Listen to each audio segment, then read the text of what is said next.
Get ready to enter the Thrivetime Show. Started from the bottom, now we here. Started from the bottom, and we'll show you how to get here. Started from the bottom, now we here. Started from the bottom, now we here.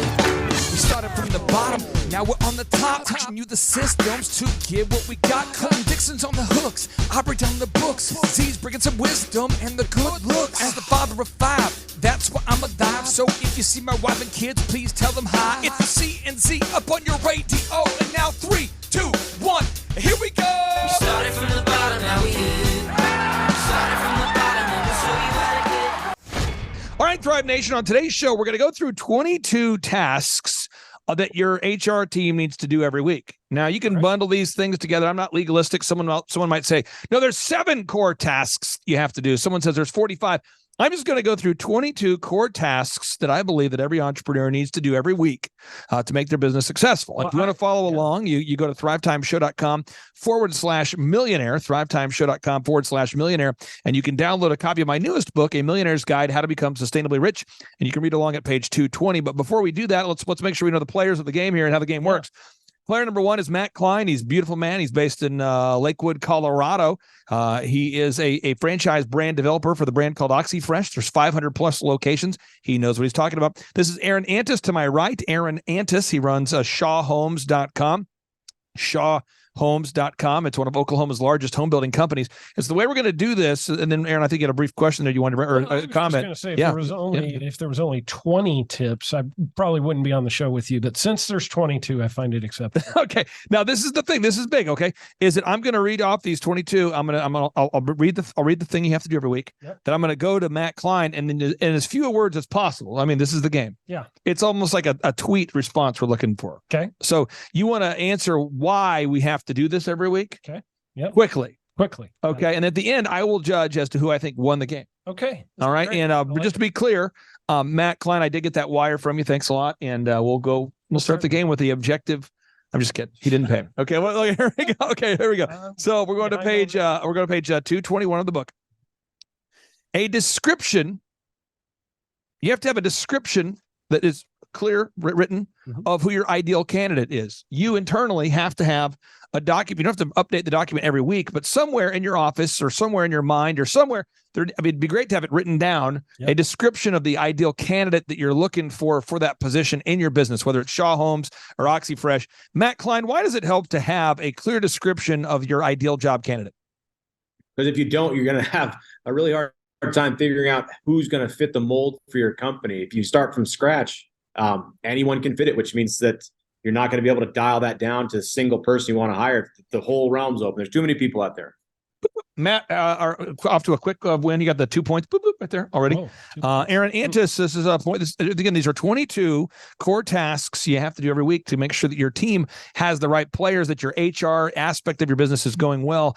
Number 2, you got to know what job posting platforms your company is willing to post on every week. So Indeed, Craigslist, Monster.com, etc. Aaron Antis, what say you? Well, I prefer smoke signals. We put those out there for people. I've found that a lot of people come in for our interview process from smoke signals. Majestic. So I'm going with using something that's maybe slightly antiquated, like newspaper. That's another one. Hey, listen, be serious. This is serious. I see a lot of entrepreneurs I meet at our workshops who tell me they can't find good people. Oh, no. And there's no game plan of who they want to hire, and they're not posting anywhere. That's exactly why I'm saying that, because I've spoken to people who they're like, well, I just, I get the word out that we're hiring. Dude, let me tell you a story. Get the word out, like smoke signal. Let me tell you a story that happened last week. It's a true story. A lady came, she applied for a job. Okay. Yeah.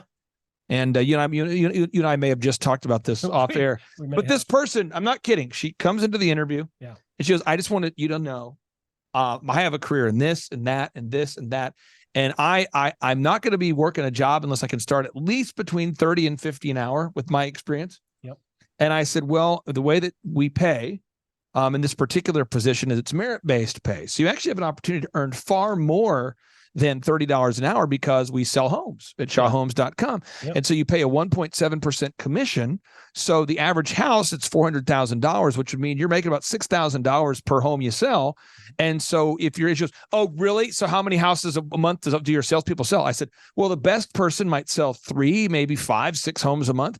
And the lowest might sell like a half a home a month, you know? Yeah. And so you need to sell at least one home. Oh, no. I am not going to work in an environment and I wasn't trying to convince her too hard that we wanted her. Yeah. Because you and I know what kind of person we want. And I didn't have to call you and go, hey, big question here. Not sure if this person's the right fit. But because you post jobs every week, you always have new candidates coming in, Aaron. So, okay, point number 3 for Matt Klein. You have to have an initial contact email for your first contact with a prospective employee. So when someone applies for the job, you have to have some email that the email comes into, the application comes into, and someone who's willing to respond to these things. Matt, why do you have to have that in place? It's going to be really hard to communicate with that person if you don't have something to send. Right. Part of the process in the very beginning is understanding if they're a real candidate, and if they can't communicate with you in whatever scenario that is, text message, email, phone call, right? Whatever method you send them, if you don't have it, you can't respond. Right. And for them, you have to send them something so you make sure they do respond. If they don't respond, they're not a candidate. Get them out as soon as possible. Waste zero time. It's interesting because I talked to a business owner the other day. And he was telling me, Clay, I'm not getting any good candidates. And I said, well, when they apply, where do the leads go? And he goes, oh my gosh. That's the kind of thing that we deal with. That's the kind of, serious. Next, point number 4, by the way, Matt Klein. Matt Klein has 4 points. Aaron, you have 0 points. We do not like the response to your first question. Okay. You have to have a script in place for your initial phone contact with the prospective employee. You want to have a script or an outline of what you're going to say to the candidate. Aaron, why? Because you don't want to be the person making all the phone calls. If you're running a company, I don't have time to make all the phone calls. We get like 100 people apply a week. True. To us. And so I have somebody who makes the phone calls. And if I don't give them a script, they're going to say crazy stuff to them over the phone. They won't know what to say. The person applying asks all kinds of questions. If they don't know what to say, they're going to give them wrong information. They'll say something off the cuff, wrong information. Aaron, by the way, in a rare move, you actually were able to steal Matt's 4 points. Add 42 points to that total. You're at 46 points. Way to go, Aaron. Way to go. And again, I did find the cash you left for me. Okay. Found the cash. I did find it. Okay. Number 5 here. You have to have an effective job interview outline or a job interview process. Matt, why do you have to have a job interview process laid out as opposed to letting your team by default just hack away at it? Because if your candidate that you're trying to hire does not know that the company that they're going to work for is organized, then that's not a very great business to look at, because you're being evaluated the same way you're evaluating a candidate. And if you're jumping all over the place, you're not organized, you're not asking the right questions, you don't know how to reply, they're going to find employment otherwhere where they're a little bit more organized. That's true. Matt's in the lead. You're back down to 0. Matt has 70 points. Okay, that's incredible. The scoring system is very, very effective, folks. It might feel like I'm making it up on the fly. You might have that feeling, a little bit, almost like someone who's doing a job interview and an entrepreneur trying to hire people with no system documented. It could feel that kind of way, but not. It can feel it, but not. Okay. And step number 6, you have to have an effective job shadowing or onboarding process. Mm-hmm. Aaron, why do you have to? You guys build houses. Why do you have an onboarding process that's documented as opposed to, wandering around the office wondering who filled out their paperwork? Oh, yeah, because people will lie on their resume. They will lie to you in an interview. But then when you start assigning tasks to them and let them try a couple of the tasks they would do on a repeated basis during the day, you quickly find out how fast can you process the information, listen to instructions, and then perform quickly and get up and running quickly. Those are the kind of people that we like to hire. So we kind of have that process written out. We do it every week on Friday. And the other part is I want them to meet our team, kind of see the people they're going to be working around and know now, is this an environment that you're going to be comfortable in? Yeah. Because if you're not, I don't want to find out 3 months down the road when you quit all of a sudden, when it's very inconvenient for us. I would rather have ahead of time, I like this environment or I don't. Aaron, right now, you're clearly demonstrating mastery of this game. You're in the lead. Matt, you're in second place out of 2 contestants. Not looking good for you so far. Let's continue here. You want to have a non-compete or non-solicitation or just sort of that how you break up documents in order. Some companies do non-solicitation agreements. What does that mean? It means if I go work for OxyFresh and I work in a key C-level position as a CEO or a CFO or some key leadership position, then I can't immediately go work for the OxyFresh competition and teach them all the systems. Or if you look at professional sports, oftentimes they'll do that. If a player plays on the Steelers, he can't simultaneously be employed on the Broncos. Right. You can't have two jobs on two. People don't think about it that way, but you can't be a player on the Broncos and the Steelers at the same time. And people in the workplace, they try to do that kind of thing. They a lot of times do that. Matt, why do you want to have those, again, these documents all ready to go when you hire key employees? Yeah, because it's not just that you're hiring them. They're going to be part of your team. You're teaching them intellectual property, your process, what separates you from the competition, right? If you have people just taking all of that and then just taking it to the competitor or trying to run their own company, it's a lot of wasted time and effort. So you just want to put yourself in a place where you can protect your company and yourself the best way possible. Aaron, certain people who are hosting the show just like Matt more than other people on the show today. And so Matt's in the lead. He has 700 points. You're down to 0. And you should have, you should have been paying more attention. Okay. So let's get to now. You got to have an employee handbook in place. This is so big, a handbook. I think a lot of employers, the common sense is not common, but they think it is. And I see this all the time where an employer is going, I can't believe that you would show up 15 minutes late. And I have to tell the employer, my clients all the time, I say, listen, I know a lot of people that speed by 10 miles an hour. I do. I know a lot of people in my life who speed 10 miles over the speed limit. They get pulled over, and they go, officer, I was only 10 miles over. Because in their family culture, 10 miles over is fine. Right. I know other families that go 2 miles over. That's fine. Yep. I know other families that stick on the limit. I know certain families where everybody curses in the living room at all times. I'm serious. I've been around those people. I went to Boston to see a Patriots game. Matt, have you ever been to Boston to see a Patriots game? Not a Patriots game, but I've seen a Red Sox game. Okay, so you've been to Boston, though. Aaron, have you been to a Patriots game? Never been. My wife got me tickets one year for my birthday, so we're going to the Patriots game in Foxborough. And right away, Foxborough, for anybody out there who doesn't know, it's not a big place to be. It's not a big town. Okay, so let me just pull this up here. So this would be Foxborough. Let me see, Foxborough, and then we'll go Foxborough, Massachusetts. And you look here, it's not a big place, and but yet they have a big stadium there. So they have about, I don't know, let's say 12 times a game or 12 times a year that they might be having a big game there. Okay, so this is the stadium. They got the 8 regular season games, some preseason, whatever, maybe playoffs. But this town is not ready for a lot of people. Look at all the trees. Oh, yeah. It's beautiful. So what happens is you have to stay right down here. This is there's a hotel over here. There's a couple of them, but there's just not a lot of places to stay. So I'm staying up here at this this Best Western, I think. There's a Renaissance Hotel, and I'm staying here at this. Here I am. This is kind of where I'm staying, is right here in this. So I can. I'm not. I wasn't in there. Let me back out. That got weird. Let me back out real quick here. I wasn't in there. The map got too close. But I'm staying up here at this hotel. There's like a Holiday Inn or something, like a really small hotel here. And so what you do is if you're going to a Patriots game, most people are walking from the hotel down this road to the game. Oh wow! Like 80,000 people are walking down the road. Now I hadn't been to a Patriots game before. Okay. So I'm walking, and this over here, there'll be moms and dads throwing footballs with their kids. Everybody's grilling, and everybody's got a Patriot sign on. I mean, it's like a political rally with the fervor of the America. I mean, people are just hanging on. It's unbelievable energy, but you're walking, and I'm going, so we're walking miles to the game.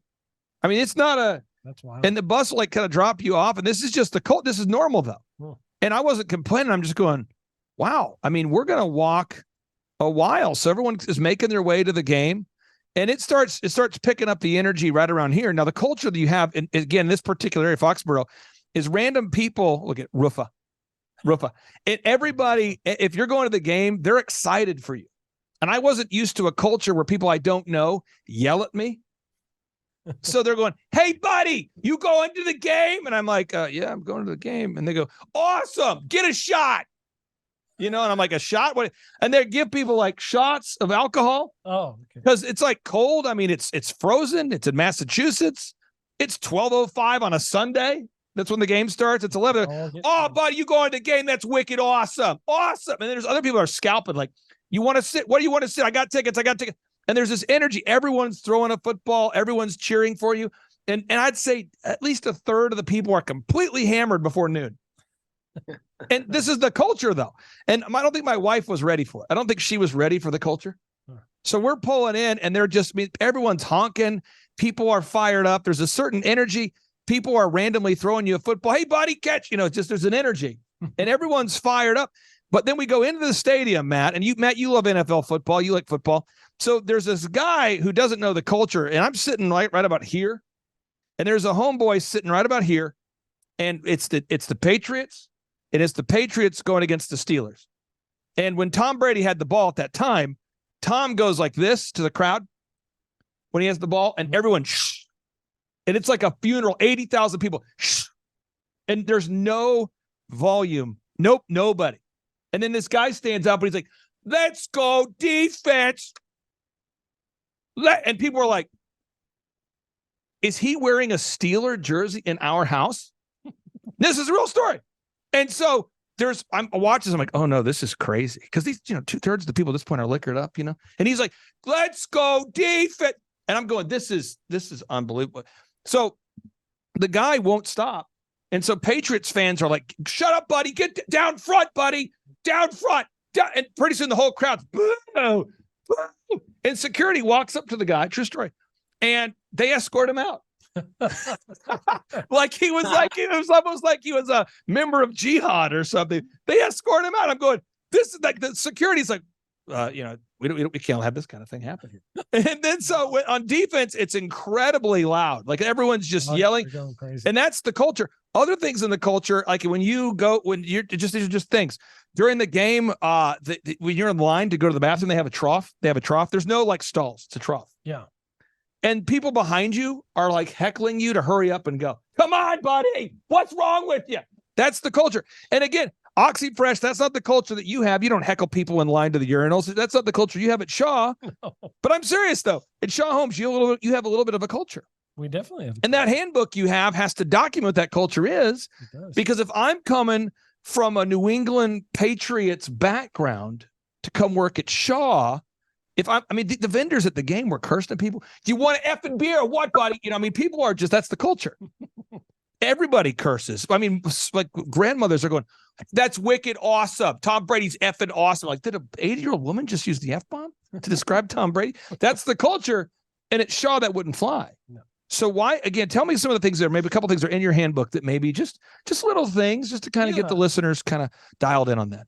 Some of the things we tell people right off the bat is that character is one of the most important things in our company. So, people aren't going to hand over their life savings to you, which is a home purchase. Yeah. And make the largest payment on any product they buy, usually in their life, without checking the person out and the company out. And so high character, we tell them, lying is not going to be allowed. No streaking. Do you have that in the handbook? No streaking in the office. Is that a rule? That is not in our handbook. Really? But, I probably should add that in now that you bring it up. High character. It's never really come up before. Now, Matt, I got to ask you, in your handbook, is there anything in there that's just kind of, a specific thing or two that sets the tone for a new employee? Yeah. It's the process of being on time, professional walkthroughs, documentation of everything pre and post job. Right. The type of payments that you can take from your vehicle inspection weekly meetings, like the specs of what we consider to be clean and organized, to your personal, hygiene, all the way down to, the shirts that you wear and the hat that you wear. You're representing a brand that needs to be at the highest level, because every customer, they're not, before you even put a machine on the carpet or a product on the carpet, they're evaluating you as a person. Do I trust this person? Do they smell good? Yep. Can they speak to me? Were they on time? Does their vehicle look like it's professional? Like, all of these things come into like an entire environment of what you're trying to do. Like, it's not just one thing. You can't just be, frumpy and then also do a great job, or come in looking really, clean and then also do a crappy job. It's got to be the entire process, from the moment you connect with them on the phone to the moment you leave their house. Like, that entire process has got to be really buttoned up. Now, again, if you go to page 221, you can go over all these for free. You can download this here. I'm just going to fire off a few more for sake of time here. A compensation plan that's been thought through and documented, a process for your weekly team huddles or weekly staff meetings, a detailed handbook. We mentioned that. A well-defined onboarding process. We mentioned that. A skill mastery checklist. All the things that a new employee has to learn, the skills they have to master, the training they have to go through. A formal write-up policy. If somebody is insubordinate, how do you write them up? A consistent employee evaluation process, an organizational chart so people know how they fit into the organization, how the company looks. There's so many things you have to have in place. And if you have those things in place, it really does help you to have a smooth onboarding with employees. So if you're out there today and you're going, man, I don't even know where to start to hire people. I'm almost afraid of the idea of hiring people or building that culture within your organization. What you'll do is go to thrivetimeshow.com/millionaire. thrivetimeshow.com/millionaire. And you can download a copy of my book here, A Millionaire's Guide, How to Become Sustainably Rich. And I can just tell you, my wife and I had a great time at the Patriots game, but it took about a quarter and a half for her to deal with the fact that anytime anybody who cheered for the Patriots said anything at all, like, let's go, or let's go. Anybody who's a Steelers fan, anytime they would say, let's go Steelers, it took her about a quarter and a half to deal with it. Every man would go, shut the F up, buddy. Shut, it's just like, it's my wife about a quarter and a half to deal with just the F bombs everywhere. Also, you had people at the Patriots game, when they would buy a beer, they would just go ahead and buy one for you too. So like, that's just a culture. Like if let's get 4 for me and then 2 for that sweetheart. That's my wife. Like, whatever, I'll get one for her. I love that lady. People are buying beers for each other. It's a very inebriated, very passionate mixture of Americana mixed with Bill Belichick references. And it was, if my wife had known we're going to be sitting in 20-degree weather outside being yelled at by primarily men who are intoxicated, I don't know she would have signed up for that trip. But we had a good time, but it was kind of jarring. And I think a lot of employees, they come on board and maybe they're expecting this and they get that. And it's just important that you have a thought-through employee onboarding process. Now, Matt Klein, for anybody out there that wants to buy an OxyFresh franchise, we're going to go to oxyfresh.com. What's the process and how much money does it cost to buy an oxyfresh.com franchise? Yeah, so you first want to go fill out the form so we can get your information. We can know who we're speaking with, where you are actually at, right, in terms of geographics, what's your contact information. So we can reach out to you, set up an intro call, discuss, what you're trying to accomplish, what you're currently doing now, what some of your goals are, what your time commitments are. And we can figure out what your goals are and if we can meet those goals. So there's some synergy there. If we get to a place where it makes sense, we'll talk through numbers in terms of our initial franchise fee being $45,000. Okay, that will include your equipment, your product, your protected territory, your 7-year agreement, and the training will fly you to Colorado. Okay. And then once we go through all of that, you're going to want to have about $25,000 in operating capital to cover just your expenses until your business can really be cash flow positive and be on its own. Okay? So there's a step to the process there. Now, Matt, I've met many people at the OxyFresh conferences that have multiple locations. I've met people that are owner-operators. They actually own the business and they operate it themselves. There's other people like yourself that you own it, and then you have a team of people that work underneath you with your OxyFresh, and there's all different methods. But if you're out there today and you're looking for extra financial resources, you're looking for other financial streams of revenue, a way to make a little bit of extra money, or a way to start a whole new career, when you buy an OxyFresh, it gives you a lot of flexibility. It's a proven turnkey marketing system. It's a history of success. Very low startup costs, cutting edge carpet cleaning technology. And you also get to fellowship in person with the second place finisher of today's show, Matt Klein. I don't know how That's not bad. Sorry about that, buddy. Well, we were doing some discussions, primarily me and myself and we were looking at it, the three of us. And Aaron had 906 points, and Matt received 2 technical fouls at the end. Whoa. It's not so much what he said, it's the way he said it. And that's in our handbook. If you would have read that before the show, he would have known that. So, would have known. Matt, Sorry, how do you feel about finishing second place on this prestigious game? Losing to Aaron's like winning. Oh, I like that. Thank you, good. Matt Klein. I really do appreciate you again, folks. To learn more about OxyFresh, go to thrivetimeshow.com/OXIFresh. Matt, your internet connection is beautiful today, but not as beautiful as you. Thanks. I got a nice view. Hey, take care, brother. Have a good one. See ya. Yeah. Yes, yes, yes, and yes. Thrive Nation, on today's edition of the Thrivetime Show, we have kind of a fun combination snack pack for you. We're joined here with John Lee Dumas of EOFire.com, the host of the EO Fire podcast, a podcast that's been downloaded by millions and that features Tony Robbins. He's featured Gary Vaynerchuk. You can insert the name of the big-time entrepreneur that he's interviewed on his show over the years. Well, long story short, he interviewed me, I want to say now, 7 years ago or 8 years ago for the first time. And we hit off a friendship, and I really connected with him, and he loves featuring our clients on his show to share their success stories, because oftentimes we get great ideas from workbooks and from seminars and from self-improvement gurus, but oftentimes we don't actually hear about people actually implementing that which they're learning to go on to achieve massive success. And that is what I do. Since 2005, I have helped countless brands grow dramatically. So let me just throw out some examples for you. Oxyfresh.com, OXIFresh.com. They've grown now from 3 locations to 517 locations. You look at a brand like ShawHomes.com, and I don't want to exaggerate, but I believe they've grown from about $16 million to over $130 million a year of annual revenue, from $16 million to $130 million. You have James D. Cristofaro, an incredible attorney based in New York. We've helped James to grow his business dramatically. And then just to cite my sources, that's ShawHomes.com. That's ShawHomes.com. That is the other websites I mentioned there. That's TheLawyerJames.com. TheLawyerJames.com. That's Oxyfresh.com. OXIFresh.com.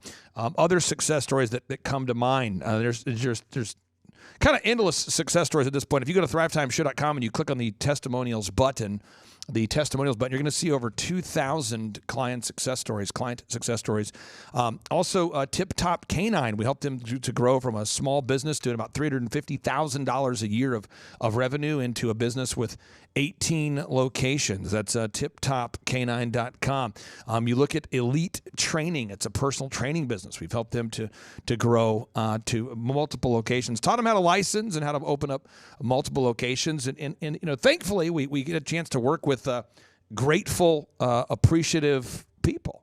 And that's what's wonderful, is when you work with grateful and appreciative people, you get to celebrate their wins and build a friendship with these folks, where it's not a transactional thing. We help people grow their company, but we get to be friends with them along the way. You look at colawfitness.com. We've had the opportunity, the honor to serve Amber and Charles Colaw to help them grow. And again, these are all success stories. You can verify them all. And I say them because, according to Inc. magazine, 96% of businesses fail. According to Inc. magazine, that's the stat. 96% of businesses fail by default. And if you go to usdebtclock.org, I'm not trying to depress you, but this is a fact. If you go to usdebtclock.org, according to usdebtclock.org, you have about 8.7 million people in America right now that identify as being self-employed. So if you're self-employed, it can seem daunting, to be a daunting task to be one of those 1 out of 1,000 people in America that grow a successful company. Think about the math for a second. There's 330 million Americans in our country right now that we know about, and you only have 8.7 million people that identify as being self-employed, and Inc. magazine says that 96% of businesses fail by default. So what we do for clients to help them grow is unusual. And so on today's show, you're going to be joined here by the voice of John Lee Dumas of EOFire.com, and he reached out to us and scheduled an interview, and I'm going to be playing that audio for you. And if you want to hear the full broadcast from the EOFire podcast, or if you want to hear other EOFire podcasts, just go to EOFire.com. That's EOFire.com, and there you can hear the rest of the John Lee Dumas podcast. But now, without any further ado, here is the Danica and Jordan Norman success story. Their company is called Cornerstone Fence.com. It's Cornerstone, actually it's CornerstoneFenceTulsa.com. CornerstoneFenceTulsa.com. They do decorative fencing. They do protective fencing, privacy fencing. They do chain link fence, wood fence. They do all of it. And again, you can learn more about it at CornerstoneFenceTulsa.com. But before we get into the interview with Jordan and Danica, we're going to do an interview here with Sharon Lechter. She's the co-author of one of the best-selling self-help books of all time, Rich Dad, Poor Dad. If you haven't read the book, Rich Dad, Poor Dad by Robert Kiyosaki, it might just change your life. Over 45 million people have purchased the book, Rich Dad, Poor Dad. And today's guest is a CPA by trade, and she's the co-author of Rich Dad, Poor Dad. Her name is Sharon Lechter. So without any further ado, here we go. Two men, 13 multi-million-dollar businesses, 8 kids, 1 business coach radio show. It's the Thrivetime Business Coach Radio Show. Get ready to enter the Thrivetime Show. That's it. Bombs away. We started from the bottom, now we're here. We started from the bottom, and we'll show you how to get here. Started from the bottom, now we're here. We started from the bottom, now we're here. All right, Thrive Nation, welcome back to the conversation. It is the Thrive Time Show on your radio and podcast download. Now, Chup, as a business coach, you and I have both worked with a lot of top-level, high-flying entrepreneurs. Yep. We've also worked with a lot of entrepreneurs that come to us slightly broken. They're a little bit down, and we've helped repair them and help them get into a level of success. Stitches and Band-Aids and things, yeah. But one of the things people always want to talk about is marketing and branding and sales. But people never want to talk about accounting and bookkeeping. They want to talk about the holy triumvirate: marketing, branding, sales. They love that. So exciting, sexy. Feelings and visions and New deals and growth and build-outs. But no one ever wants to talk about financials. They always want to delegate that. But yet, every single successful entrepreneur I've ever met really has a fundamental grasp of the financial aspects of the business. And so on today's show, we're interviewing a certified public accountant. Check. We're interviewing a New York Times best-selling author. Check. We're interviewing the CEO of the Rich Dad, Poor Dad organization. Check.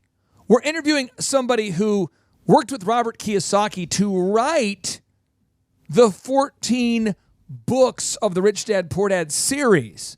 Check. We're talking about the lady who took his idea, which was on a piece of paper, to make a board game, Robert Kiyosaki's idea to make a board game, and turned it into a book empire. Check. We're talking about a lady who was asked by the National CPA Financial Literacy Commission to serve as their national spokesperson. Oh, by the way, this is the same council that served both President Bush and President Obama. Check. This is a lady who has a team of over 5,000 people who help her with her various entrepreneurial projects. 5,000. That's a lot. Check. Ladies and gentlemen, we have a person here who's written Napoleon Hill's, she helped recraft Napoleon Hill's book, Outwitting the Devil. You see, Napoleon Hill wrote a book, the manuscript for Outwitting the Devil, in the 1930s. But when the best-selling self-help author of all time went to release it, his wife told him not to because she thought it was too controversial. And so years later, Sharon Lechter revived the manuscript and helped to release Outwitting the Devil. Check. She also helped to write Think and Grow Rich for Women. Check. She also helped to release the Napoleon Hill book, 3 Feet from Gold. Check. Ladies and gentlemen, our next guest is bona fide. She's an unbelievable author, a dynamic speaker, a top-level entrepreneur, which indicates that she does not know who I am, because if she did, Chup, she would not have agreed to be on today's show. So, ladies and gentlemen, without any further ado, our exclusive interview with Sharon Lechter, and she's teaching you why you just cannot delegate your financials.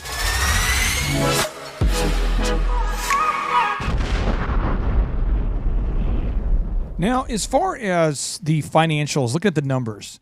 Sharon, very few entrepreneurs, we have a ton of people that attend our workshops. When they come to the workshops, and Dr. Z, you've seen this, people want to talk about marketing, the vision, sales, and then they want to go back to talking about the vision, marketing, and then sales. Then Sharon, sometimes they'll go back to the vision, and then back to sales, then back to marketing. and yet, but you have to know your numbers. And I've heard you talk at length about this, but I'd like for you to share with the listeners about why you can't abdicate your financials and why you can delegate them to a certain extent, but why you as the owner of the company have to be aware of what is going on financially. Can you coach us?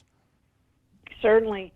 And I can't agree with you more. You do a webinar or a seminar on sales and you sell out. You do a webinar or a seminar on understanding your financials, and it's hard to get people in their seats. Kind of because alone it here. doesn't sound exciting. Crickets. But at the end of the day, your numbers tell a story, and you're creating that story. And so if your story isn't going the way you want it to go, the sooner you know about it, the better.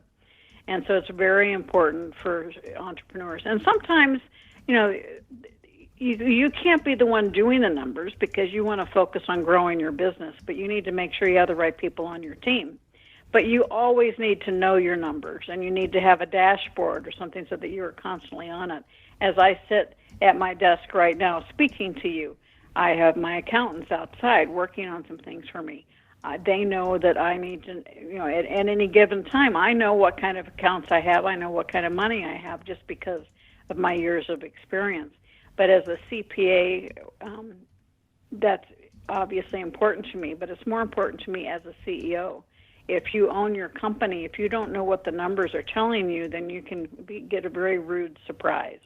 And it's very important for people to understand the importance of understanding the income statement, which is telling you over a period of time how you're doing it, and then also to understand your balance sheet, which tells you basically like a snapshot of the day and time, showing you what your assets and liabilities are, and how those two play together are very important. Sharon, I see. It's painful for me to see it, and as a coach, and I write for Forbes, and so I have a certain platform. But you have one of the biggest platforms in the world, so I'd like for you to maybe give the tough lesson to the entrepreneurs out there listening who are saying, "Yeah, I know accounting. I know I need to know my balance sheet, and I know I need to know the income statement. But I don't because my accountant handles that." Could you give us the tough love for somebody out there who is refusing to know their numbers? Because I'm sure you've met people like this before. Well, they know the stat of the number of businesses fail in the first 3 years, and the primary reason they fail is lack of capital, lack of funding, and lack of financial management. And what happens is, those entrepreneurs that fall into that category, Clay, are the ones who put their head in the sand. And they think that if they just drive faster and they make more sales, everything's going to be okay. The issue is unless you understand the whole picture and you understand what your margins are, understand what the bottom line is, you can't really grow your business. And, people that are losing a nickel on something say, if I can just sell more of them, I'll be okay. No, you're just going to lose that much more money. You have to understand the cash flow of your business. And more importantly, you need to understand the timing of your cash flow. And so it's not just understanding that you're selling a lot, but you need to understand when that money's coming in and when you have to spend money in order to make the product. So let's say you sell $1 million worth of product. Well, you have to have that product in your inventory, or you have to have the money to build it so that you can collect $1 million. And so you probably need a lot of that cash up front. And so what happens is business owners who don't pay attention to that end up having to go to very expensive money, factoring those receivables to be able to pay for the inventory. And they get themselves further into debt, further into problems. And instead of feeling good about being successful, that success costs them their business because they have not paid attention to the numbers, to the cash flow, and the timing of that cash flow. Our show, we're all about teaching listeners specific action steps they can take. And so I want to take a second to brag on a listener that's actually doing this properly. But Aaron, who I mentioned earlier with Shaw Homes, one of the things that gives them an unfair advantage over their competition is that they know the costs of the materials. So like when the cost of plywood went up drastically recently, Sharon, they know that. And so they were able to quote the clients accurately, and they don't get to the end of when you finish the home, you close on the home, the new buyer moves into the home. They don't have to tell the buyer, oops, it's going to cost more money, and they don't run out of cash. So I'd like for you to put on a little mini seminar here about what we need to know about cash flow, because Shaw Homes knows cash flow. They know their expenses. That's why they can quote people a price and honor it. But their competition, if you go online and read the Google reviews, there are so many reviews by customers complaining about the bait and switch move. And I don't think people are, the other builders are dishonest as much as they just don't know their numbers. Can you talk to us about cash flow and just kind of cash flow 101? What do we all need to know? Well, Aaron's business is a perfect example of the timing of cash flow that I just mentioned, because you don't build a house overnight. And so they have to have the financing to get that house done, knowing that the payoff is in the future. And when that payoff comes in, hopefully it's going to have not only pay off their expenses, but give them the profit on top of it. And those expenses include all those materials you're talking about, but even more so, the labor of all the people on their team. And so just as when I talk about cash flow, I want to take a minute about materials. So we talk about just-in-time ordering. So when they're building that house, they can't put plumbing in until they have to have the plumbing in before they can pour the concrete over it. Those things have to come in. There's a stage in which you have things done. You can't have the roofers waiting to put the roof on when it's not ready for them. And so each stage of process of building a home has to be timed appropriately so that you have the minimum cost of labor for the people and the technicians doing their job. And that has to be perfectly timed. And so that takes talent. That takes people who know what they're doing. But it also underlying takes that expert and that individual understanding what every minute of that costs them. So when they have a delay, or they have products the lumber isn't there, they have a week delay in lumber, they have to recalculate and find out what that's going to cost them to make sure they're always working to their budget, to make sure they have the profit that they're expecting at the end of the day. We talk about remodels as the homeowner, all right? You always say it's always going to take another several months past what they promise. It's a guarantee, and it's going to cost you more than what you originally commit to, because you're going to have surprises. And that's something that can be very painful, but that's those unexpected things. Every business has unexpected things. The issue is the sooner you find out about them, the sooner you can plan and recover. And that's all about cash flow. And cash flow comes from the moment you start your business. One of the things that can kill you is that you think you have sales, and the sales are there, but you don't have. It's going to take you 60 to 90 days to collect on those sales. Well, you have to have the cash to be able to build the product, as I said earlier. Well, what happens when all of a sudden you're hugely successful, and you have a huge order that comes in, and you don't have the ability to respond to that order? Your business can crumble. And that's why it's so important to always have a pulse on your cash flow, not just your income and expenses, but also the cash flow, which is the timing of that. That's why when Fortune 500 companies, they do an income statement, a balance sheet, and a cash flow statement so that you can see what's happening within the business, because the assets could go up because they've got outdated inventory. You know that when you start looking at the cash flow statements. Now, one of the things that you have created that was powerful for me as a young whippersnapper, Sharon, the year would be 1999, I believe. So this is maybe because you wrote the book in 95, is that correct? You and Robert came out with the book in 95? Well, we published it in April of 97. 97, okay, so the year's 1999. Dr. Zellner can vouch for me here. I dressed like Eminem. I had no idea what I was doing. Sharon, I went on to build the largest wedding entertainment company in the country called DJConnection.com. And we did 4,000 events per year at the peak before I sold it. But I'm there working in a call center. And I'm reading this book, the Rich Dad, Poor Dad book. And at some point, you're talking about this cash flow quadrant concept. And I'm not sure how refined it was at that point. It was probably 2001 when I really started paying attention to the book and really understanding it.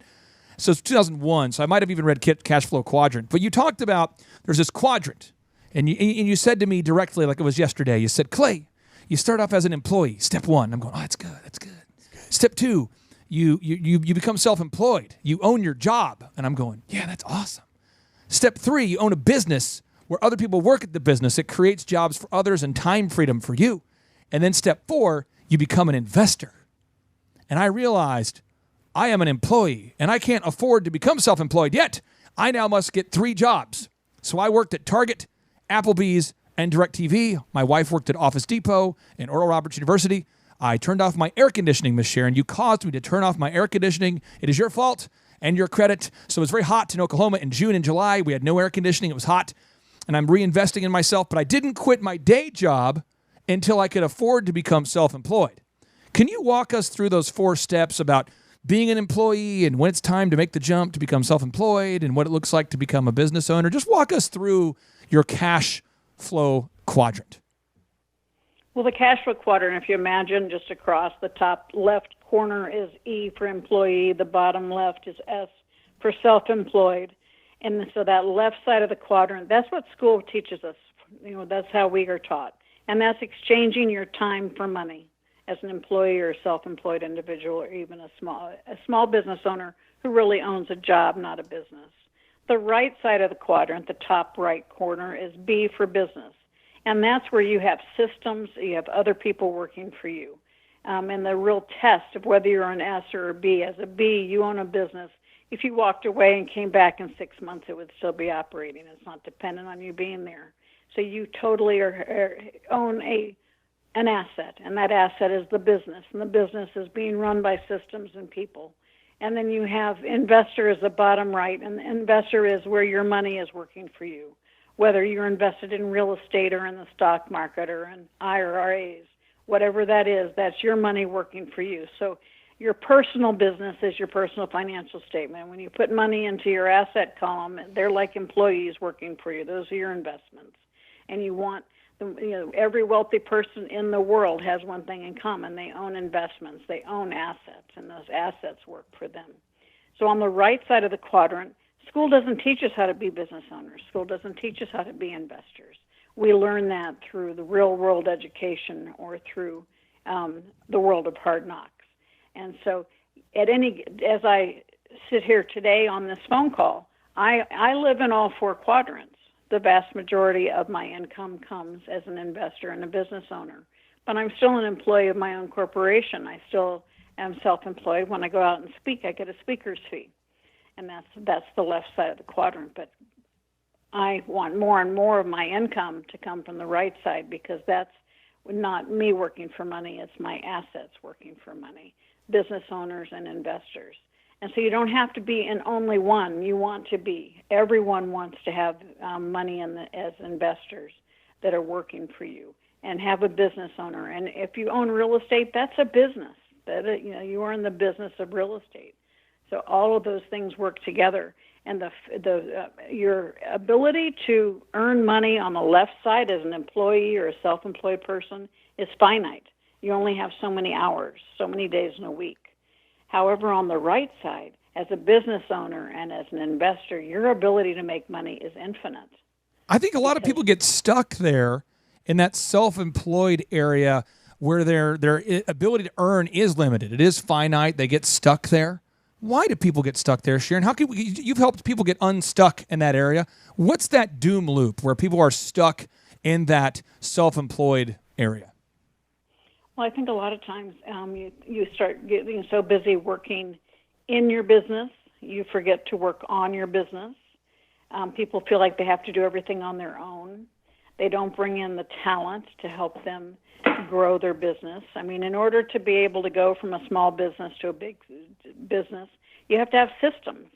And when you do everything yourself, it's going to be hard to grow, and nobody's going to ever be doing it exactly the way you want to. But if you create the systems, obviously we can think of the most perfect example, McDonald's everywhere. The owner is not there. It's run by teenagers, and it's done that because the systems are so ironclad that all that somebody has to do is follow the systems. And that's the ideal of going from a small business to a big business. A big business has systems, and you manage the systems, not necessarily the people. And you have people working for you, your systems are working for you, other people's money. And that's what really gets you out of a small business to a large business.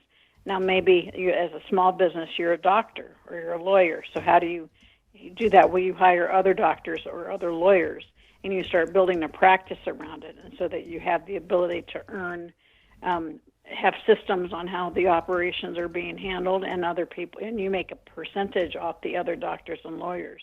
You're taking the overhead and your ability to grow and leverage. In order to, you might have a very successful small business, but a successful small business can only scale and therefore be sustainable if it has systems. I feel like the systems involve checklists, processes, workflows, and Sharon, they're things that they're so boring. I mean, they're not vision. They're not sales. They're not marketing. I mean, the systems thing, I'm kind of a sick freak in that I actually enjoy making systems because I like the result, and I think I also just like the process of making systems. But I think a lot of people get stuck in that rat race, and they're not even looking for a way out. Why do you feel like a lot of people get stuck and they're not even, I think people will come up to you at a seminar, they're 45 years old, and they've been stuck in the rat race for 20 years, and then it just occurred to them for the first time at your seminar that it is possible to get out of the rat race. Why do you think people don't even try to get out of the rat race? What, is it just they don't know, or they're overwhelmed, or what? You've seen it probably more up close than I have. Why do you think a lot of people get stuck in that rat race? Well, sometimes we get in a world of comfort, and that comfort turns into complacency. And even though we're not where we want to be, we're able to pay our bills, and we can put our head on the pillow at night, and we end up just getting too comfortable. And what happens is a lot of times we have a crisis, and we get thrown into chaos, and we end up having to become creative again, and that gives us the ability to have a bigger vision. And that, the whole concept of understanding what's possible. And I think, a huge issue is your environment. Are you hanging out with other people that are in that same category, people who are just getting by, people who are on the rat race? And if that's the environment you're putting yourself in, then it seems normal, right? If you want to get out of that environment, then you need to put yourself in an environment with people who are really striving for success, because they can help you. And most of the time, school certainly teaches us to do it on our own. And so, we come out in the business world and we think we have to do everything on our own. And it's so important that we realize that you have the right people around you, the right team, the right peer network. We have the opportunity to really grow more quickly. The right mentor. Mentors are priceless because they've been successful where you want to go. And they can help speed your way to success by opening doors, steering you around the pitfalls. And there's a difference between a mentor and a coach. A coach may not have that success, but they know what you want to do, and they can help you be accountable and make sure you stay on track. Oh, Thrive Nation, we just had Sharon Lechter on this show. How is it possible, Chuck? It was a Sharon Lechter lecture. I was nervous, Chuck. So good. I was nervous. Yeah, well, you should be. Sharon? She's an authority. Do you remember when you wrote Rich Dad Poor Dad? That was pretty cool. I mean, I'm just telling you, she is such a great lady, kind lady, and she's agreed to be with us on 6 separate shows, which is so exciting. And so on our next interview with Sharon Lechter, we're going to ask her about why college is probably not the right move for most people. We're gonna ask Sharon, why do you feel that college may not be the right option for many people? And so she's going to question the great religion of college, which I know is heresy to many people. You can question people's religion, you can question their politics, you could question a lot of things, but you cannot question. Chup, I think questioning, even asking the question whether you should go to college or not, I think asking that question to some people, saying, should I go to college or not, is a lot like getting a kiosk at the mall and setting up a nice, beautiful. Can you grab my megaphone over there by the man's sink? It's like setting up a kiosk. Imagine this, Thrive Nation. Imagine you're at a mall, a local mall area there where there's a lot of stores there. There's Victoria's Secret. There's Bath and Body. There's what is it? There's Champs. There's a Foot Locker. There's an Orange Julius. There's a Chick-fil-A. The standard American mall. And imagine that you set up a kiosk just outside of the food court and you play this game. All right, ladies and gentlemen, step right up. It's going to be the weight guessing game here. The weight guessing game. I'm going to guess your weight, and if I get it right, you win a magical prize. If I get the weight wrong, just keep on walking here, folks. I'm going to start with you there, ma'am. You're looking like you weigh 187. No, okay. Let me try again here. You want to play again here? Well, I'm not getting a lot of interaction here. I'm not getting a lot of feedback from you. I'm going to say that you weigh 152. Still a little bit high. Okay, all right. Well, not getting a lot of it. Man, where'd you go? Man, where? Sir, all right, we're going to play the IQ guessing game here, folks. Sir, you look like your IQ is a 7. Higher? Oh, okay. Anyway, you want to guess if you can't go over, like The Price is Right. You can't go over. Is it 50? Okay, we'll go back to the weight guessing. But ma'am, you back there, you look like, well, I'd say, well, folks, let me guess your age. Ma'am, you look like you're 47. 22? Don't say. Wow, do you drink? All right, ladies and gentlemen. All right, now, folks, step right up here. I'll guess your weight. I'll guess your age. I'll guess your IQ. It all's happening here. All we got to do is just walk by. I'll guess. And if you don't win, you can just keep on walking. That's not going to go over well, Chuck. Yeah, no, it's not going to get you very far. But because I have a megaphone available at all times, this is true. in the man cave, we were able to imitate that scenario with perfect quality. It's funny how many times you've said that. Hey, Chuck, grab my megaphone, would you? All right, so Thrive Nation, stay tuned as Sharon Lecter on our next episode here asks, the question, is college right for you? And as always, without any further ado, 3, 2, 1, boom!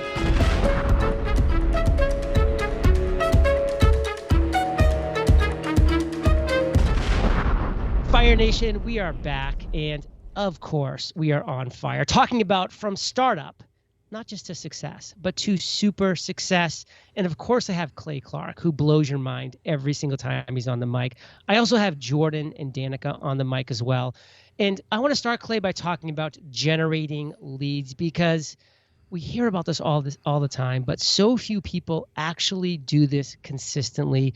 Despite your bold pronouncement, which I love, without solid leads, your business will die slowly as it bleeds money. True story, Fire Nation.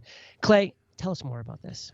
Well, with Jordan and Danica here as an example, they have a fence company, and I challenge everybody out there to not believe what I'm saying. If you go to Cornerstone Fence, Tulsa.com, Tulsa's the city, Cornerstone Fence, Tulsa.com, you go there. And, we could talk about workflows and how to manage people and accounting and legal strategies, or in your case, moving to Puerto Rico to take a wonderful advantage of a totally legal tax loophole. There's all these things you could talk about, but none of that matters if you don't have leads. Leads are like oxygen for your business. If you don't have oxygen, you're not going to be around very long. It's like food for your business. And so if you're out there listening today and you feel like, wow, I've got a great product or a service, I can solve a problem for people, I'm a doctor, I'm an attorney, I'm a lawyer, I'm a home builder, but I don't have any leads.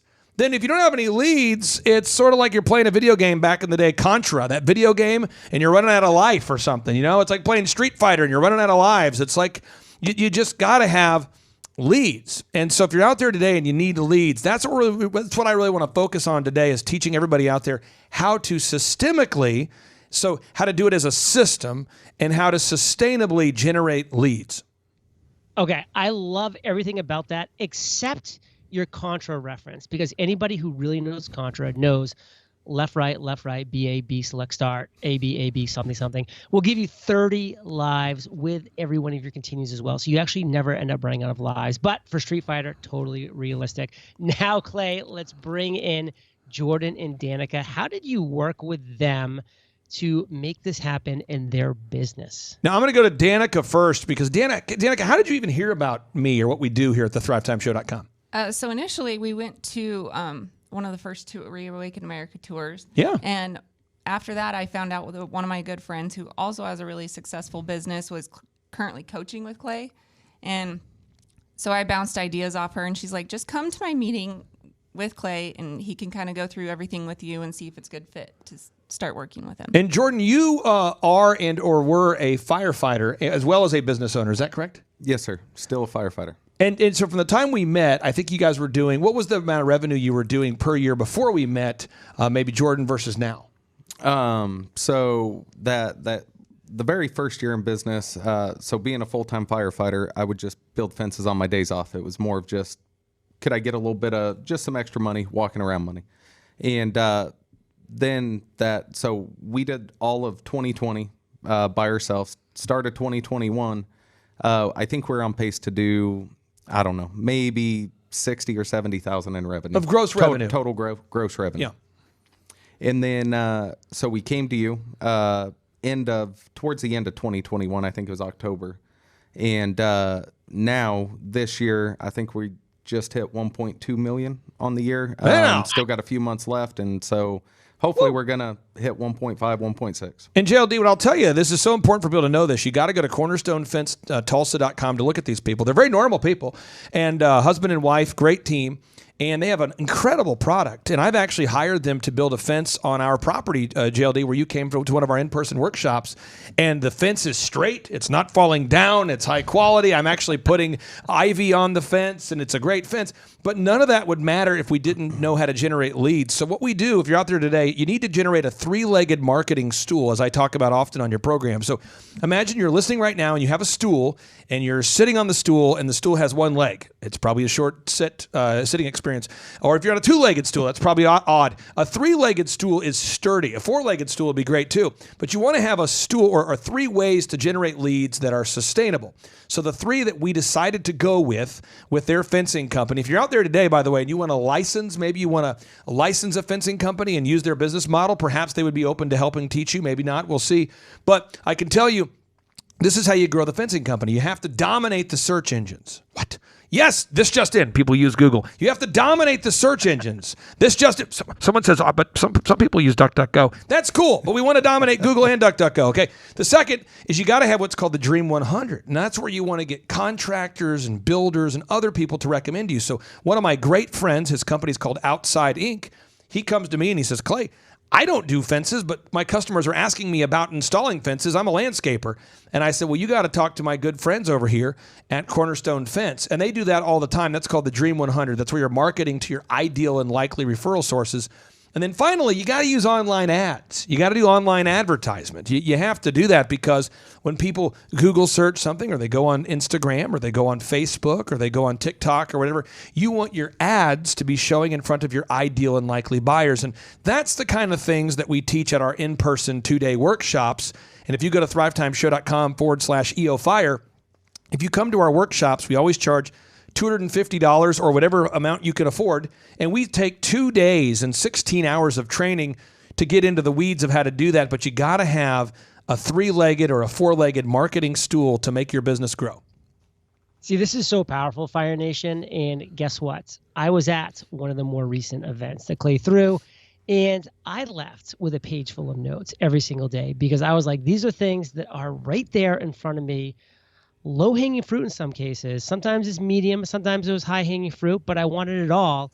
And these are things that I could apply to my business after having run a multi-million-dollar business for now 11 years in a row. So there's something for everybody there. And I love that 3-legged stool effect. And that's so cool what's been happening with the businesses that Clay's been working with because they've all had great results. Because there's power, Fire Nation, in scalable, easy to implement turnkey sales systems. So Clay, what did you do with Jordan and Danica when it came to this?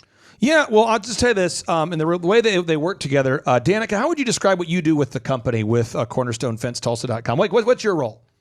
So my role is really behind the scenes. I do interact with a lot of the incoming customers, and then just kind of putting out fires and just keeping everything on target, making sure that we're profitable. Yeah. Making sure our employees are kind of staying within our kind of your guidelines. Are you so you're kind of like the back end of the system, right? Yes. And does this crazy guy, your husband here, does Jordan, do you build the fencing or do you oversee those that build, or what is your role? So when we started, yes, I was building all the fences, but in the last year and a half, 2 years, once we started with you, it got too busy for me to be out building fences because we were getting so many leads that my role kind of turned into really the estimator and the face of the business with the customer, and then coordinating the crews and getting them to the jobs and making sure, doing the final walkthrough with the customers, making sure they're happy with the product that we're turning out. Now, folks, I'm not going to be sacrilegious at all, but in the Bible it says, where there is no vision, the people perish. And a lot of times people look at the Bible and they go, how does that relate to my life? Again, this is Proverbs 29:18. It says, where there is no vision, the people perish. All right. Now we go back to business. I always tell people where there is no vism, your leads will perish. What? Vism, V-I-S-M. You got to get video reviews, and nobody does a better job than my clients getting video reviews. Why? Because I harass these people all the time. Because when somebody gets a great fence installed or they get their teeth worked on, the last thing a cosmetic dentist thinks about is, you know what? I should record a video review of you expressing your gratitude for me fixing your smile. but I have to work with my dentist to get them to do that. So you want to get a video review. Next, you want to get images or proof of the work you do. So all the dentists I work with, we do before and after photos. We don't show the rest of the face. We just show before and after, the teeth. And the before and afters are tremendous. If you're installing fences, if you're building homes, you've got to get images. So V for video reviews, I for images, S for search engine content. Folks, this just in, you got to write it down. You got to write search engine every day. Every day? Every day. Now, if you hire my company, this is what I do. I charge my clients $1,700 a month and then a small percentage of their growth. So $1,700 a month, it's month to month, and then a small percentage of their growth. We do that deal. So most of my clients, in fact, all of my clients, elect to not write their own content. But if you want to write your content, you have. But you need to write 1,000 words of content on your website every day. So that's S, more search engine content. And then M, more Google reviews. So V, video reviews. I, images. S, search engine optimization content. We're talking about 1,000 words of original HTML content. And M, get more reviews. Now, I'm not attacking AI. A lot of your wonderful guests talk about AI. But right now, there are people that are creating fake apps claiming to write original content using AI. And I'm seeing people get their websites flagged left and right for having AI, quote unquote, write their content when it is a fake app that's just basically scraping the internet and writing bogus content. So you need to write original content. And if you're doing it right, JLD, it shouldn't take you more than about 15 minutes a day. So it's kind of like with your program. I mean, I suppose we could use an AI to host your show for you, but you as the host want to host your own show. So if you're out there today, I just encourage everybody out there, take the time needed to get the video reviews, the images, the search engine content, and more Google reviews. Fire Nation, I hope you're getting even more fired up hearing from Jordan and Danica, where they were, where they are now, what they're doing. It's not rocket science. And we're going to talk about more around this topic when we get back from thanking our sponsors. All right, we're back in Fire Nation. Clay does something that I like to call provoking duh moments. Like, duh, that is obviously going to work. What he's saying right now, why wasn't I already doing this? But what's obvious isn't always common sense, isn't always being done by people that are wanting to grow their business because you're just caught up in the minutia. You're not doing the obvious thing. So Jordan, Danica, let me put you on the spot, and we'll start with Jordan. What was a dumb moment with Clay that really just sticks out to you right now? So when we first started, we were trying to grow the business, and at that point, it was all word of mouth.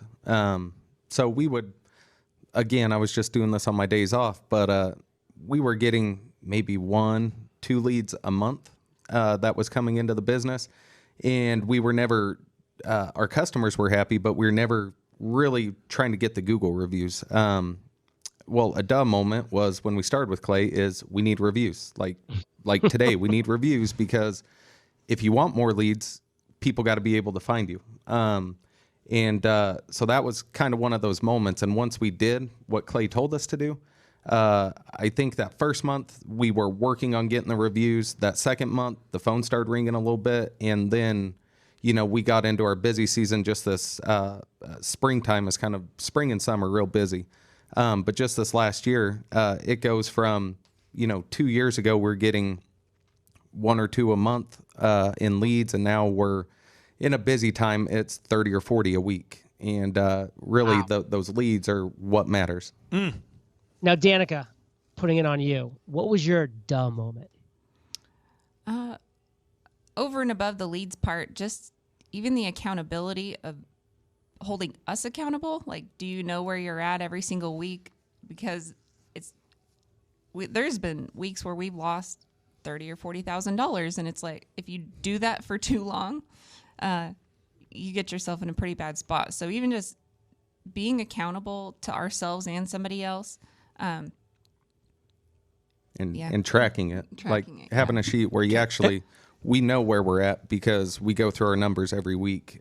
Before we had a coach, you really just would gauge that off the bank account and, once a month and look at the account and be like, oh man, we didn't do good. One thing I want to brag on, JLD, and this is not a commercial for my attorney, but my attorney, I work with a company called wintersking.com, and I don't make a commission to pitch that. Although I've asked for a commission, but I don't make a commission. And so wintersking.com, if you look at these guys represent, Joel Osteen, TD Jakes, some of the biggest names in the world, And I'm not a household name, but I have had some success as an author. And I thought to myself, you know what? I need to work with a literary attorney that can help me through some of the details related to putting out copious amounts of books. And now that I've written 20 books, I'm glad I did that. And I think everybody out there, if you're struggling, you've got 3 phases to stop struggling. 1, you have to learn what to do. You have to learn the proven system. 2, you have to be accountable to doing the system. And then 3, you have to measure what you treasure. And I just know, working with Winner's King, my wife loves it because of the nature of what I do and just how many shows I put out at thrivetimeshow.com and how many books. There's just a lot of stuff. And having an attorney that I'm paying $4,000 to $5,000 a month to every month to make sure that we're complying with all the new laws. And as I buy investment properties, isn't it great to know that you can take certain money from a sale of one piece of real estate and roll it over to another one? And isn't it nice to know what the taxable rate is? And isn't it great to know what states charge what tax rate? And so there's kind of a merger of where the accounting meets the legal. And I recommend everybody out there, if you feel stuck, whether you hire me or somebody else, you got to have someone who knows the way, someone who's going to hold you accountable, and someone who's going to help you track and just measure what you treasure. Measure what you treasure, which actually leads me to where I want to end with a bang. KPIs, key performance indicators. And most people, Clay, they would just give a blank stare if you ask them what their KPIs are. But the power of knowing your KPIs is undeniable. We have to hold our entire team accountable. As Danica mentioned, the accountability factor is so key. But how specifically do we do this in the real world? Well, let me hammer this here. So with the good folks, and again, I encourage everyone to look this up. These people are not holograms. They're great people. Go to cornerstonefencetulsa.com. But when you go to their website here, these are real people. We have a tracking sheet every week, and we track, every week, it's week to week, what were the gross sales? What was the profit for the week? How many objective video reviews did we get? How many objective Google reviews did we get? How much content did we write? Where are we ranking in the search engine results? How many leads are coming in? And we track all of these things, and every week we look at it. And what happens is you only want to measure what you treasure. So you don't need to track things that don't matter. So a good example for Cornerstone is I like to know the conversion rate. So for every 10 leads you get, how many of them turn into a client? And when you look at that, Danica, when you look at the numbers and you say, wow, we had this many clients and this many converted, how does that help you to know your conversion rate? Well, it helps, one, to know where our price point is. If we're not getting a single job out of 20 leads, there's a problem there.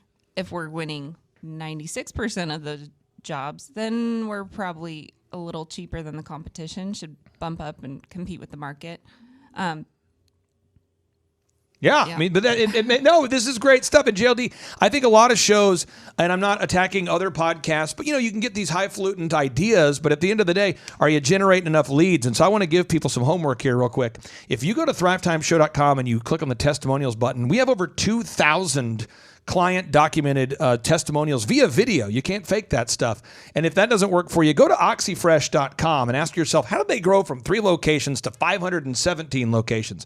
Go to wintersking.com and look at their growth. Go to cornerstonefencetulsa.com. Go to tiptopcanine.com. Say, how did they grow from 1 location to 18 locations? Go to pmhokc.com. Go to shawhomes.com and say, how did they grow from 15 million to 150 million? And what you're going to find is all of the companies had kind of flat growth or no growth. And then they met me a lot of times through your show.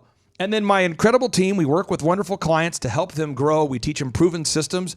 And now these companies begin to scale, and they move beyond having thoughts about how are we going to pay the bills to what are we going to do with all this money? And so I just encourage you out there, if you feel stuck, go right now to thrivetimeshow.com/EOFire and book your attendance to one of our in-person workshops. You can get those tickets today for $250 or whatever price you can afford, or schedule a one-on-one consultation with myself. It's called a 13-point assessment.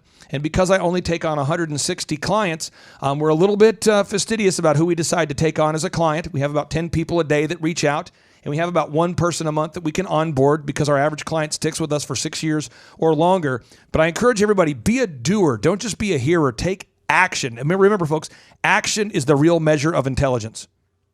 Fire Nation, I hope that your pulse is pumping a little bit right now, saying this is something that I can get on board with and that I should be getting on board with, because there have been, as you mentioned, over 2,000 video testimonials of people that Clay's worked with. Many, many people within Fire Nation have listened to past episodes just like these, heard inspiring stories just like Jordan and Danica's, and they've gone on, booked the call, taken the assessment, and become clients. And then some of them have come on this show to talk about it. And it's been really cool and really inspiring. So Clay, take us home, brother. What is the final word you want to say to Fire Nation? Well, this might kind of end on a downer upper, but when my dad died of Lou Gehrig's disease, that was a tough time. And people said to me, man, do you regret anything? My inner circle, do you regret anything? And I said, no, because my dad and I, we scheduled time to be with each other. I hired my dad when I was, I think, 27 years old. We grew up without money, and my goal was to hire my dad someday and to have him work in my office. And I did that. But if I hadn't hired my father and if I hadn't spent those times, I would have had regret. And I think a lot of times what happens is people don't take action for fear of what might happen if they take action and it doesn't work. And so hopefully people out there know with my program, it's a month-to-month consulting program. So if it's not a good fit, you're not stuck with me. And if you are in the Tulsa, Oklahoma area and you go to cornerstonefencetulsa.com, it's a free quote. So if you schedule a consultation to have someone look at your fence and decide to see if it's a good fit or not, you're not obligated to move forward just because you did a free quote. And with my business, we do free 13-point assessments. And we do that because we want to make sure we're a good fit to help you. So again, go to thrivetimeshow.com/EOFire, thrivetimeshow.com/EOFire. And final note, keep listening to the EO Fire podcast. I cannot tell you how many people, JLD, were ecstatic to meet you at our in-person workshop who listen to you every day faithfully, because I really do believe, as you often say, that you really do become the average of the people you spend the most time with. And you provide a great outlet for people to hear from real clients like Jordan and Danica, from real entrepreneurs like myself. And I really appreciate you providing the space and place to do that.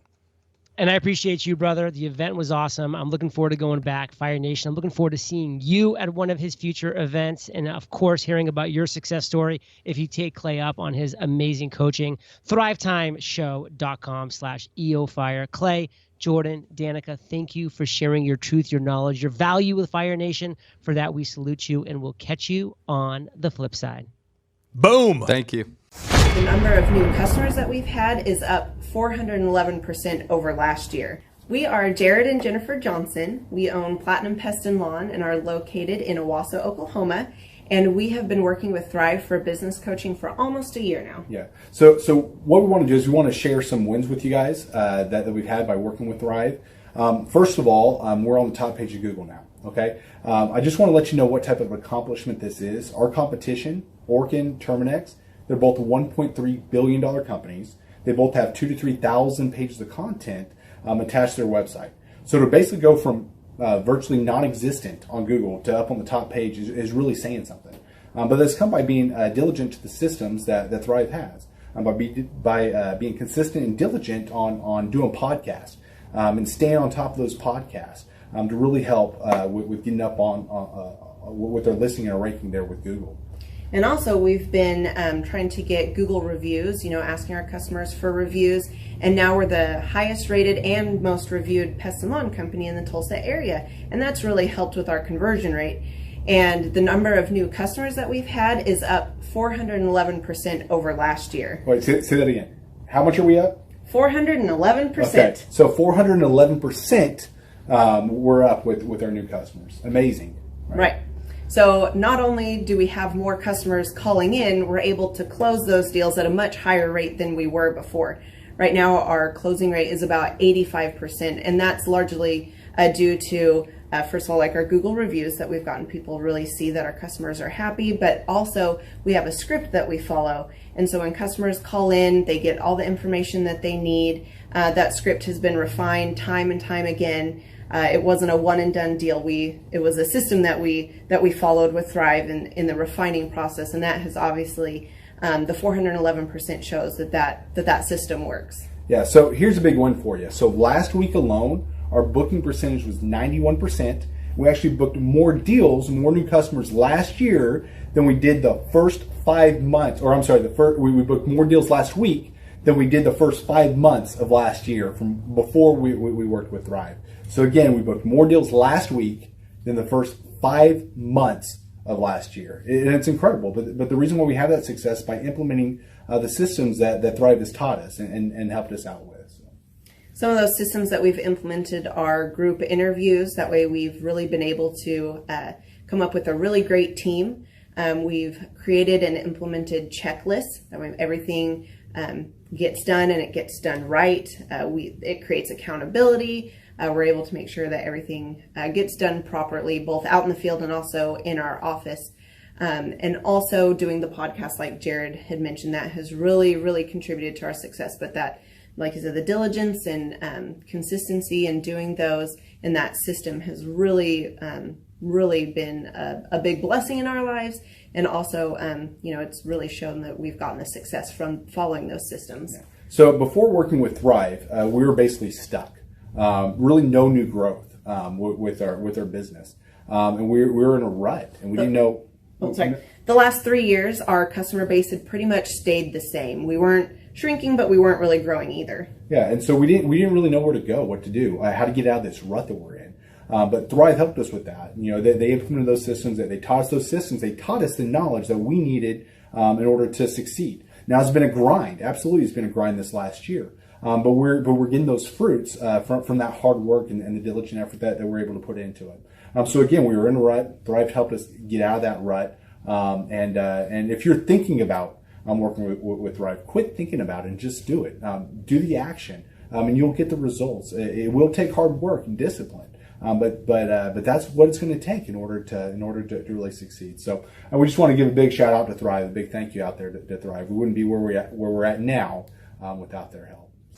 Hi, I'm Dr. Mark Moore. I'm a pediatric dentist. Through our new digital marketing plan, we have seen a marked increase in the number of new patients that we're seeing every month, year over year. One month, for example, we went from 110 new patients the previous year to over 180 new patients in the same month. And overall, our average is running about 40 to 42% increase month over month, year over year. The group of people required to implement our new digital marketing plan is immense, starting with a business coach, videographers, photographers, web designers. Back when I graduated dental school in 1985, nobody advertised.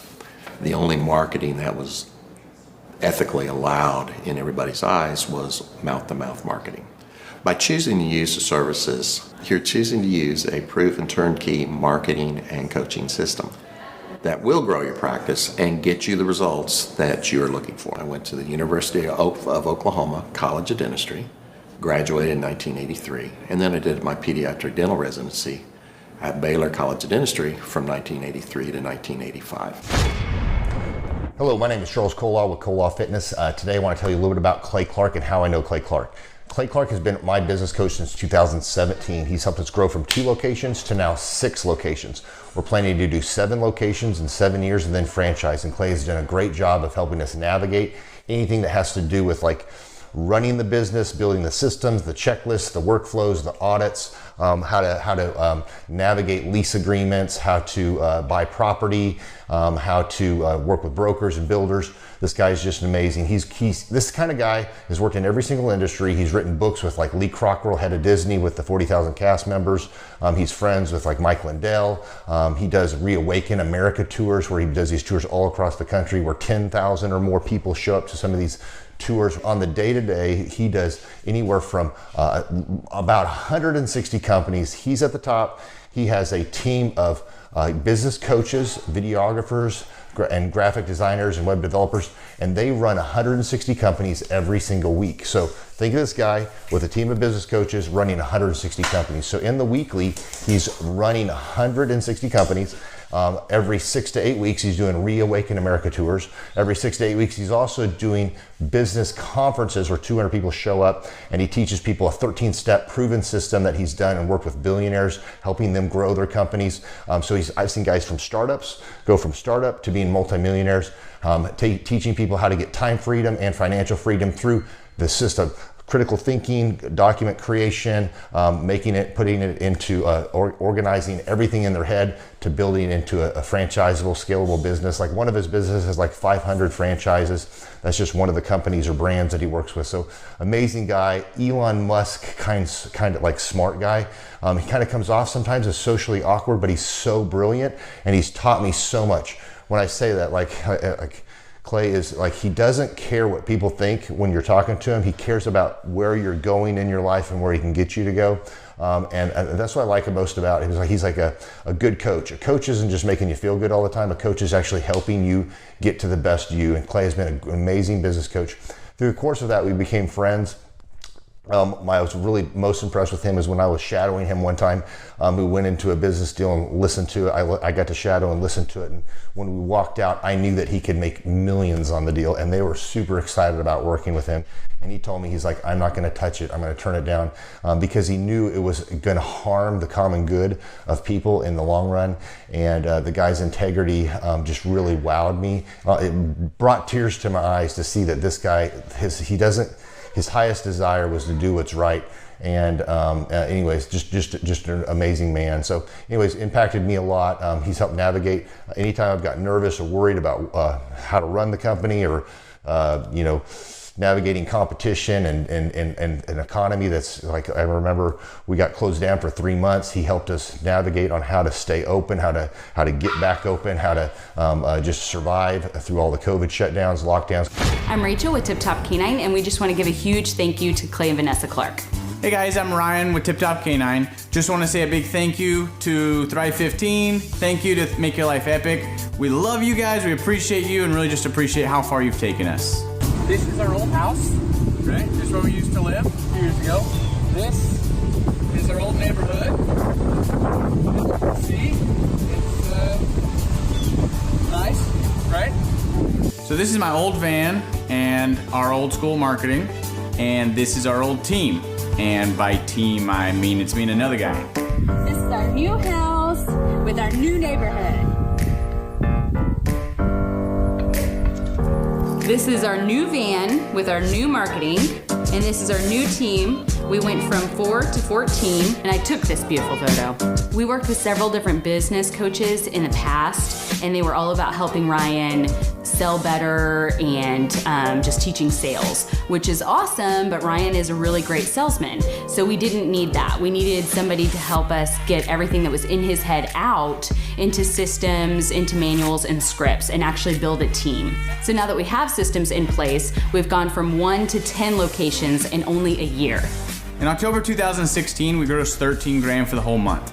Right now it's 2018, the month of October. It's only the 22nd. We've already grossed a little over 50 grand for the whole month, and we still have time to go. We're just thankful for you, thankful for Thrive and your mentorship, and we're really thankful that you guys have helped us to grow a business that we run now instead of the business running us. Just thank you times 1,000. The Thrivetime Show 2-day interactive business workshops are the world's highest rated and most reviewed business workshops, because we teach you what you need to know to grow. You can learn the proven 13-point business systems that Dr. Zellner and I have used over and over to start and grow successful companies. I mean, we get into the specific steps on what you need to do to optimize your website. We're going to teach you how to fix your conversion rate. We're going to teach you how to do a social media marketing campaign that works. How do you raise capital? How do you get a small business loan? We teach you everything you need to know here during a 2-day, 15-hour workshop. It's all here for you. You work every day in your business, but for 2 days you can escape and work on your business and build these proven systems, so now you can have a successful company that will produce both the time freedom and the financial freedom that you deserve. You're going to leave energized, motivated, but you're also going to leave empowered. The reason why I've built these workshops is because as an entrepreneur, I always wish that I had this. And because there wasn't anything like this, I would go to these motivational seminars, no money down, real estate, Ponzi scheme, get motivated seminars, and they would never teach me anything. It was like you went there and you paid for the big chocolate Easter bunny, but inside of it, it was a hollow nothingness. And I wanted the knowledge, and they're like, oh, but we'll teach you the knowledge after our next workshop. And the great thing is we have nothing to upsell. At every workshop, we teach you what you need to know. There's no one in the back of the room trying to sell you some next big get-rich-quick, walk-on-hot coals product. It's literally, we teach you the brass tacks, the specific stuff that you need to know to learn how to start and grow a business. And I encourage you to not believe what I'm saying, and I want you to Google the Z66 auto auction. I want you to Google elephant in the room. Look at Robert Zellner and Associates. Look him up. and say, are they successful because they're geniuses, or are they successful because they have a proven system? When you do that research, you will discover that the same systems that we use in our own business can be used in your business. Come to Tulsa, book a ticket, and I guarantee you it's going to be the best business workshop ever, and we'll even give you your money back if you don't love it. We've built this facility for you, and we're excited to see you. And now you may be thinking, what does it actually cost to attend an in-person 2-day interactive Thrivetime Show business workshop? Well, good news. The tickets are $250 or whatever price that you can afford. What? Yes, they're $250 or whatever price you can afford. I grew up without money, and I know what it's like to live without money. So if you're out there today and you want to attend our in-person 2-day interactive business workshop, all you got to do is go to thrivetimeshow.com to request those tickets. And if you can't afford $250, we have scholarship pricing available to make it affordable for you.